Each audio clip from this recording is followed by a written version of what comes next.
शादी वाले दिन सौतेले पिता ने ऐसा क्यों किया? मेरा नाम प्रिया है और आज मैं आपको अपनी कहानी सुनाने वाली हूँ। मेरे पापा मुझसे बहुत प्यार करते थे, लेकिन जब मैं बहुत छोटी थी, 9 साल की, तभी एक एक्सीडेंट में वे चल बसे। मेरी माँ ने उसके बाद दूसरी शादी कर ली। सच बताऊं तो मैं नहीं चाहती थी कि मेरी माँ ऐसा करे, लेकिन उस समय अकेली औरत, छोटी बच्ची, इसलिए मेरी माँ ने शादी की। मुझे मेरे सौतेले पिता बिल्कुल भी पसंद नहीं थे। मैं उन्हें पापा भी नहीं कहती थी। मम्मी ने कई बार कहा कि यह तुम्हारे पिता हैं, यही सच है, लेकिन मैंने नहीं माना। मेरे पिता तो इस दुनिया में नहीं हैं। यह तो सिर्फ मेरी माँ के पति थे, वो भी दूसरे। उनसे मेरा एक छोटा भाई भी है। वो एजेंसी का काम करते थे और अक्सर टूर भी किया करते थे। मेरे सौतेले पिता जब भी मुझसे बात करते या पास आते, मैं उनसे बात नहीं करती। आखिर ऐसा चलता रहा और मम्मी ने यह सब देखते हुए मुझे मौसी के यहाँ भेज दिया पढ़ने के लिए। मेरा ज़्यादातर समय वही निकला करता था। पढ़ाई के बाद मुझे एक लड़के राजेश से प्यार हो गया था। राजेश नया नया ही हमारे शहर में आया था और मौसी के घर के पास रहने भी आ गया था।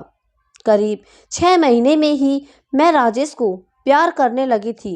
मैंने सोच लिया था कि शादी उसी से करूंगी और उम्र में करीब मुझसे 6 साल बड़ा था। लेकिन प्यार में यह सब कहाँ देखा जाता है। मैंने मेरी माँ को बता दिया कि मैं राजेश से शादी करना चाहती हूँ। मेरी माँ ने बोला, ठीक है, राजेश को मिलने के लिए घर पर बुलाओ। राजेश अनाथ था, उसके माता पिता और रिश्तेदार नहीं थे, इसलिए वो खुद मेरे घर हमारी शादी की बात करने आया। मुझे बस मेरी माँ की हाँ चाहिए थी। पिता से मुझे कोई मतलब नहीं था, लेकिन वो भी वही थे। जब राजेश आया था, माँ को लड़का पसंद आ गया। मैं खुश थी। राजेश चला गया और मम्मी भी कुछ काम से बाहर गई। जब मैं घर में अकेली थी, तब मेरे सौतेले पिता मेरे पास आए और बोले, तुम उस लड़के से शादी नहीं करोगी। मैंने कहा, आपसे किसने पूछा? चले जाइए यहाँ से। मैं वहाँ से जाने लगी। तब उन्होंने मेरा हाथ पकड़ा और कहा, तुम शादी नहीं कर सकती। इस बार उनकी आंखों में थोड़ा गुस्सा था। मैंने कहा, मेरा हाथ छोड़िए और मुझसे दूर रहिए। मैं अपने कमरे में गई और दरवाजा बंद कर लिया। जब माँ आई, तब मैंने कहा कि तुम्हारा पति मेरे साथ बदतमीजी कर रहा था।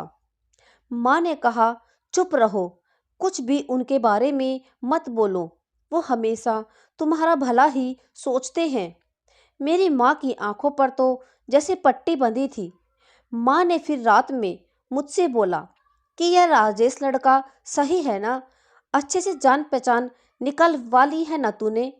मुझे समझ आ गया था कि उन्होंने इनके कान भर दिए।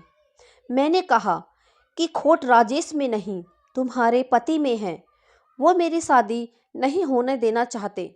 पता नहीं उनके दिल में क्या है, लेकिन मैं राजेश से ही शादी करूंगी। मेरा फैसला मेरी माँ अच्छे से जान चुकी थी, इसलिए हमारी शादी तय हो गई। शादी की तैयारियां होने लगी थी। मैं खुश थी। इस दौरान मैंने उनकी आंखों में अजीब सी बेचैनी देखी। मुझे साफ साफ दिखाई दे रहा था कि वो नहीं चाहते कि मेरी शादी हो। आखिर कौन बाप ऐसा सोचेगा, लेकिन वो पिता थे। आखिरकार शादी का दिन आ गया। सुबह मैं अकेले में राजेश से छत पर बात कर रही थी। जैसे ही मैंने फोन रखा, मेरे मुंह पर किसी ने पीछे से रुमाल रखा और मैं बेहोश हो गई। जब मुझे होश आया, तब मैं एक कमरे में एक बिस्तर से बंधी थी। मेरा मुंह भी बंद था। मेरी शादी वाले दिन मुझे यहाँ कौन उठा कर लाया?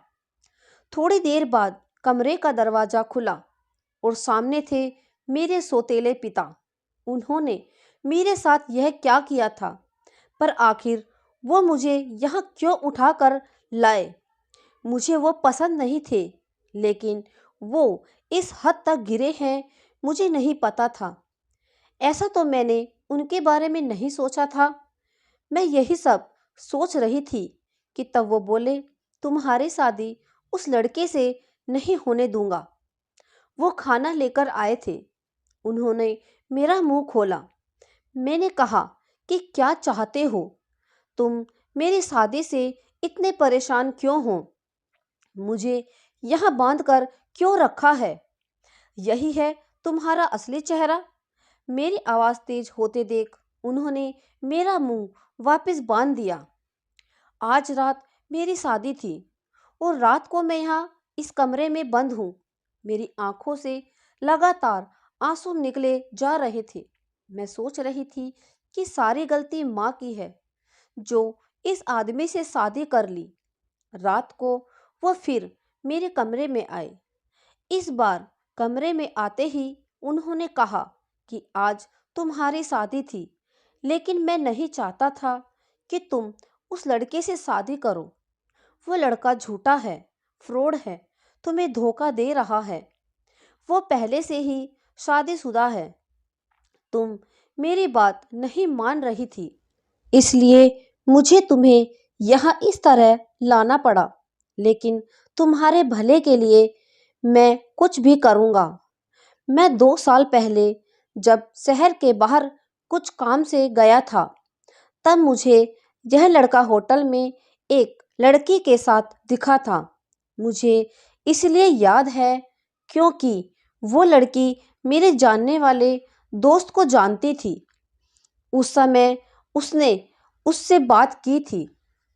तब भी वो चुप था और मुंह छुपा रहा था। जब तुम उसे घर लाई थी, तब मुझे लगा कि यह वही है, इसलिए मैं तुम्हें मना कर रहा था। मैं जानता हूँ कि तुम मुझे अपना पिता नहीं मानती, लेकिन मैंने तुम्हें हमेशा अपनी बेटी माना है और मैं वही करूँगा जिसमें तुम्हारी भलाई हो। फिर चाहे तुम मुझे कुछ भी समझो, कुछ भी बोलो, उस लड़के की सच्चाई मैं तुम्हें सुबह पता चल जाएगी और तब तक मैं तुम्हें यहीं रखूँगा। और वहां से दरवाजा बंद करके चले गए। सुबह वो वापस आए, साथ में माँ भी थी। माँ ने पहले आते ही मेरे हाथ और मुंह खोले। मैंने मम्मी से कहा कि देखो इस आदमी ने क्या किया। अभी तक मुझे उनकी बातों पर रत्ती भर भी विश्वास नहीं था, लेकिन फिर दरवाजे से एक और औरत आई और उसके हाथ में एक छोटा बच्चा भी था। वो औरत बोली कि यह सही बोल रहे हैं, वो आदमी धोखेबाज है। उसने मुझे भी धोखा दिया है। वो अनाथ नहीं है, उसके घर वाले भी हैं। मेरे सामने वो औरत अपने बच्चों को लिए खड़ी थी और मेरी माँ भी वहीं खड़ी थी।